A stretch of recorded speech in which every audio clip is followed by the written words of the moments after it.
Okay, for this video, I'll be discussing warrantless arrest. So, I think the last video we discussed arrest, the nature of arrest, what are the requisites for arrest, who can issue warrant of arrest. No? So, yun yung discuss ko. Now, in this video, I'll be discussing kailan pwede huli ng isang tao kahit walang warrant of arrest, or this is what we call warrantless arrest. So, first instance is yung tinatawag nating in flagrante delicto arrest, or ito yung tinatawag nating caught in the act. Anong meaning ito? When in his presence, the person to be arrested has committed, is actually committing, or is attempting to commit an offense. This is otherwise known as in flagrante delicto arrest or caught in the act. Kasi nga, nangyari yung krimen sa harap mismo ng pulis, in his presence. Okay? So, a classic example of this would be what we call bypass operation. Okay? Bypass operation, or yung tinatawag din nating entrapment operation. Kasi sa bypass operation, entrapment operation, yung police, magkukunwaring pusher buyer, magkukunwaring siyang bibili ng shabu sa isang pusher. Pag nagbigay na yung shabu, nagbigay na yung pera, huliin yung pusher, ang tawag doon ay bypass operation or entrapment. Valid ba yung arrest? Yes, valid yung arrest because that is caught in the act. Okay? Caught in the act yun. The crime was committed in the presence of the police officer.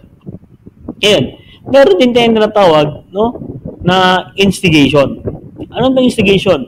Wherein a police basically induce the person into committing a crime. You induce someone to commit a crime, tapos arrestin mo after. No? For example, yung isang police, binigyan niya ng isang lalaki, kinuha ng lalaki kasi libre, tapos hinuli siya ng police. That's instigation. So, hindi bawal ang instigation, ang pwede ang itatawag ng entrapment. So, another example. Ito, kaya lang ito, si Looney. Looney, isang rapper. Rapper at 4 na kasama, arestado sa bypass operation. So, this is an example of in flagrante delicto arrest.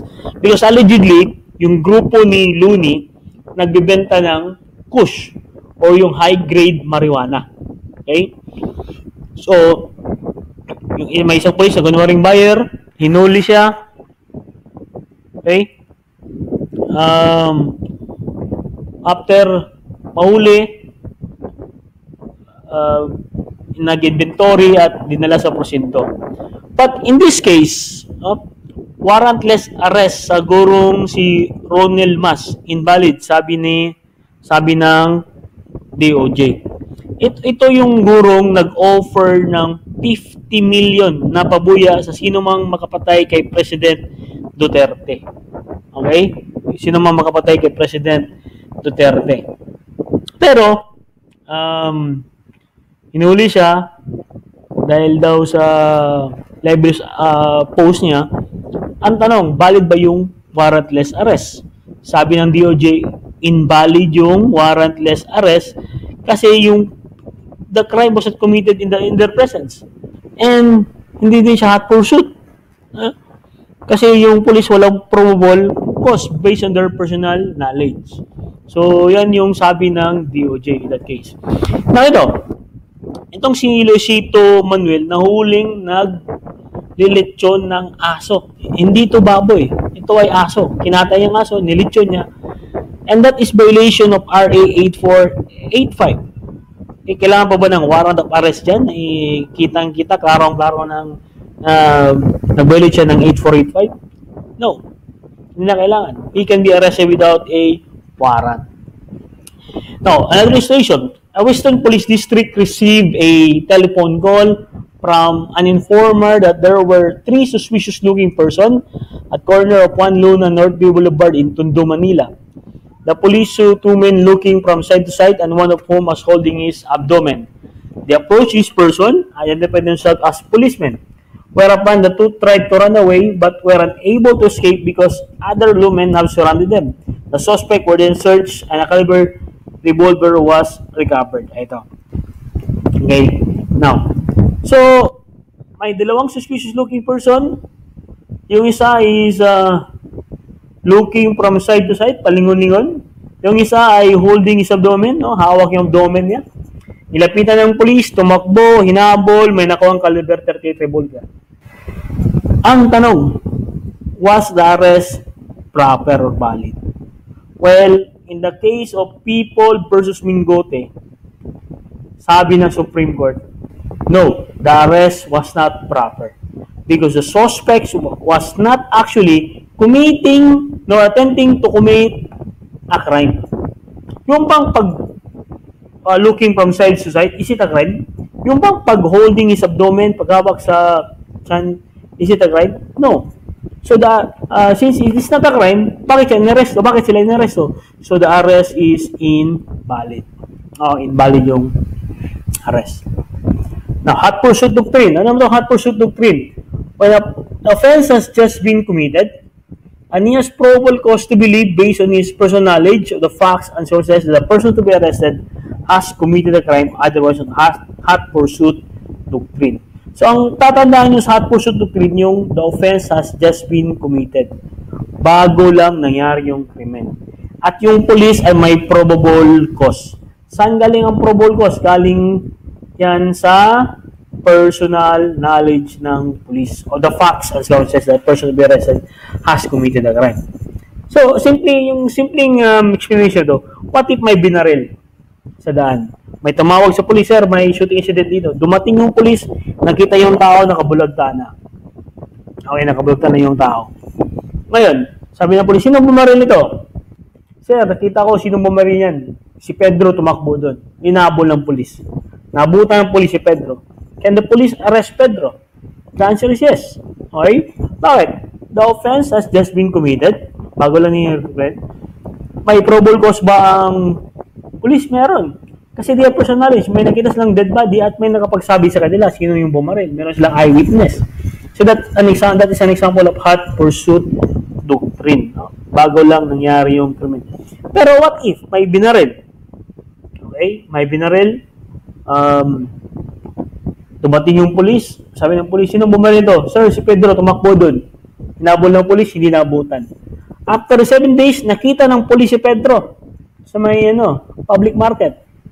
Can the police arrest Pedro for a crime committed after 7 days or 7 days ago?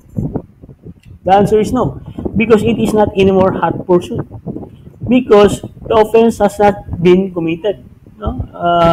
Hindi na bago nangyari yung krimen. No? Matagal na yung krimen nangyari. Kaya nga tawag yan hot kasi bago. No? Diba pag yung babae bata pa, bago, hot pa yun. No? Pag yung babae tatanda na, wala na, lotion na yan. Amoy lupa na yan. No? Hindi katulad sa mga laki na habang tumatagal, lalong sumasarap. No? Yan yung kaibahan ng babae sa lalaki. Anyway, so hot pursuit, kailangan bago lang nangyari yung krimen. For instance, ito, alam ko, kilala to, si yung paano mo nasabi, no? Si Mr. Paano mo nasabi. He killed someone, nagtago siya, hinanap ng pulis, nagpakalbo para hindi siguro ma-identify agad, pero nahuli siya within 24 hours. Valid ba yung pag-arrest sa kanya? Well, valid yun. Kasi within 24 hours, it's still within the ambit of hot pursuit doctrine. Pero kung 1 week, 1 month, hindi na hot pursuit yan. Okay? So, tulad nito. Ito yung si Christine Lee Silawan. A teenager sa Cebu, pinatay, pinalitan yung mukha, pati yung dila niya, kinuha pa. It was cut off. Ang unang suspect dito is yung ex-boyfriend niya. Okay, isang teenager. Pero yung 17-year-old na ex-boyfriend niya. Yun yung unang naging suspect. Inaresto ng NBI. Pero sabi ng Lapu-Lapu City Prosecutor's Office, kailangang i-release yung bata, yung 17-year-old. Yung suspect. Bakit kailangang i-release? Because the arrest made by the National Bureau of Investigation was invalid since it was done without a warrant. Hindi siya pasok sa hot pursuit, hindi siya pasok sa flagrante delicto. So, yung pag-aresto sa kanya ay invalid. So, that's decision of the prosecutor's office. Pero sabi ni President Duterte order re-arrest of suspect in Christine Lee Silawan case. Okay? Pero hindi sinunod ng prosecutor yan. You know what happened? Hindi pala yung teenager ang talaga pumatay. No? In my next video, you will see there kung sino talaga yung pumatay kay Christine Lee Silawan. Escapee. When a person to be arrested is a prisoner was escaped from penal establishment or place where he is serving final judgment or is temporarily confined while his case is pending or has escaped while being transferred from one confinement to another, then he can be arrested without warrant. He can be re-arrested without a warrant because he is considered an escapee. A person has escaped from the penal establishment or place of confinement. So, for example, ito. Yan. 5 prisoners escaped Negociational Jail. So, itong 5 na ito nakaskapo sa Negociational Provincial Detention and Rehabilitation Center. Kasi ito, yan, rape. Ito, rape. Oh, rapist pa na ito. Ito, rape din. Ito, murder. Yung isa, illegal possession of firearms. Ngayon, kailangan po ba ng warrant of arrest para ma-arresto ang 5 na to? Hindi na kailangan. Bakit? They are escapee. Dati na silang nahuli na nakatakas lang. For example, ito, another example. Inspector Sinigata who were on patrol received a radio call from their camp directed them to proceed to the place of shooting. The police immediately proceeded to the place indicated and upon arriving there, they found the body of the victim. The bystander pointed to Lupin III as the one who had shot the victim. The police then arrested the accused. Was there a valid warrantless arrest? Yes, the arrest was valid. The arresting officer acted on the basis of personal knowledge of the date of the victim and the facts indicating that the accused was the culprit and the crime has just been committed. So, ito yung hot pursuit doctrine. The crime has just been committed. Now, right of officer to break into the building or enclosure. An officer, in order to make an arrest either by virtue of warrant or without warrant, as provided in Section 5, may break into any building enclosure where a person to be arrested is or is reasonably believed to be. So, ang officer lang ang may right to break into the building. Okay? Meron silang karapatang sirain yung door ng building, break into the building para makapasok, at meron silang right to break out from the building. So, ito yung example niyan. So, kung meron ka warrant of arrest or you're indicating, you are implementing a delicto arrest or hot pursuit, you can break. Okay? You can break this building or enclosure. Pwede yun. Now, let us discuss custodial investigation. The right to custodial investigation begins only when investigation is no longer a general inquiry into unsolved crime but has begun to focus on particular suspect and the suspect has been taken to police custody. The police carry out a process of interrogation. So, yung sinasabi natin custodial investigation, pag yung investigation is no longer a general inquiry, no solved crime, but began to focus to a particular person, that is custodial investigation.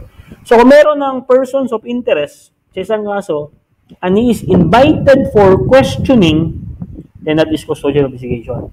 And if a person is under custodial investigation, kailangan i-observe yung rights under as stipulated in Republic Act 7438. So, ano mga rights yun? The rights to be assisted by a counsel at all times. Kailangan merong kasamang abogado. Okay? The right to be assisted by a counsel at all times and shall be informed in a language known to or understood by him. So, ito yung Miranda Doctrine o Miranda Warning. No? Kailangan i-inform mo siya sa Miranda rights niya in a language known to him. Ano mga rights yun? The right to remain silent and the right to have competent and independent counsel preferably of his own choice. Yan yung right na inform mo sa person under custodial investigation. But it must be in a language understood by him. So, kung Chinese yun, kailangan maghanap ka ng interpreter. Okay? Kung Bisaya, kailangan i-Bisaya din mo na. No?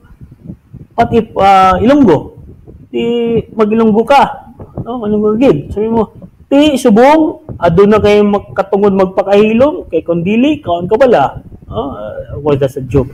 So yan yung right to remain silent and to have competent and independent counsel prepare you of your own choice, but it must be in a language known and understood by the accused or the suspect. Okay, so ito yung manawami. You're arrested for the crime of blank. By virtue of kung may warrant, showing the person the warrant of arrest.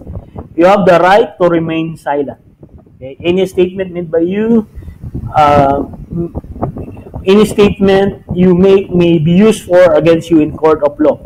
You have the right to have competent and independent counsel, preferably of your own choice. Okay? If you cannot afford services of counsel, the government will provide you. So, and kailangan mo pang tanong, do you understand these rights? Okay, that's a Miranda warning. That's a Miranda warning. Now, extrajudicial confession. Kasi sometimes in pag ma-arrestin yung tao, extrajudicial confession. Bakit tinatawag extrajudicial confession? Kasi it is made outside the court, kaya nga extrajudicial. Ano yung confession? Pag sinabi ng confession, as distinguished from admission, confession is acknowledgement of guilt. Pag inamin mo yung guilt. No? So, kung yung suspect ay umamin sa krimen, extrajudicial confession, anong requirement para valid yung extrajudicial confession? Number 1, it must be in writing. Okay, writing. Number 2, it must be signed. And number 3, it must be in the presence of his counsel or upon valid waiver and a presence of his immediate family member. So, yan yung kailangang nakalagay sa extrajudicial confession. Ito pala ito. So, ito talaga yung suspect sa pagpatay kay Christine Silawan, si Yenes. No? Yung suspect in Silawan, arrested. Claims killing inspired by Momo Challenge. Momo Challenge kaya nag-inspire sa kanya na patayin si Christine Silawan. So, yung naresto siya, gumawa siya ng extrajudicial confession. Ito yun. No? Ito yung last part ng extrajudicial confession niya. Renato Payupan Yenes, yung suspect, it was signed, pinirmahan niya. It was made in the presence of a counsel, yung assisting counsel niya. And of course, it is subscribed. Pinanumpaan na totoo yun. So, yan yung requirement para sa extrajudicial confession to be valid. Ito, Yusuf was arrested for alleged murder of 16-year-old lad.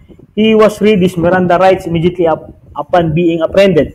In the course of his detention, Yusuf was subjected to 3 hours non-stop interrogation. He remained quiet until on third hour he answered yes to the question whether he prayed for forgiveness for shooting down the boy. The trial court, repeating Yusuf's answer as admission of guilt, convicted him. Now, was the conviction proper? Yung pag-amin niya ba ay may considering extrajudicial confession? Yes. But, yes, the conviction is not proper. Why? The extra judicial confession was made without the assistance of a counsel. Uncounseled yun. Walang abogado nag-assist sa kanya. Okay? Now, any waiver under provision of Article 125 of Vice Penal Code or custodial investigation shall be in writing, signed, and the presence of counsel. Anong ibig sabihin nito? Ganito kasi yan. Anong waiver yan? If a person is arrested without warrant, kasi suspect siya sa krimen, di ba kailangan, pag arrested without warrant, anong dapat i-conduct ng prosecutor? Inquest. Okay? Inquest. Pero what if gusto ng accused? Ayoko ng inquest, gusto ko ng preliminary investigation. Ayoko ng inquest, gusto ko PI. He wants to avail preliminary investigation. Pwede yan. But he needs to sign a waiver under Article 125. Ano itong Article 125? Ito yung 12, 18, 36 hours. Kasi pwede siyang ma-detain beyond 12 hours, 18 hours, 36 hours. Kasi i-waive niya yung Article 125. Okay? Kasi gusto niya ng preliminary investigation, ayaw niyang inquest. Pwede naman yun. So, the prosecutor must conduct, pero nag-waive na siya. The prosecutor must conduct the preliminary investigation within 15 days.